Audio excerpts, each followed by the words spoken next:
Hozir aka bilan ajoyib holat bo'ldi. Hozir aytamiz. Shu labodagi ishimizni hal qilib berdi. Xo'p, xullas nima bo'ldi? Akalar hozir hijom olgani keluvdim. Shu uyda hijom oladiganlar bo'lsa, hozir nomerini ham istoriyada qo'yib ketaman. Cho'tki ish qiladi. Mayda pul kerak bo'lib qoldi hozir. 50 ming so'mni mayda qilish kerak. Hozirgi akamizga aytsam, cho'ntagdan 47 ming so'mmikin chiqdi. Bo'ldi aka, men roziman, nima qilmayman desam, "Yo'q, uka, bo'lmaydi, mumkin emas." Nima desam, sutxo'rlikni singari bo'lib qolmasin, uka, men hamcha ilmli emasman-ku dedi.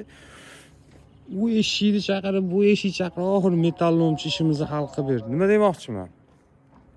Shunda hozir men 50 ming berib mayda qilib bering desam, cho'ntagida 47 ming chiqdi.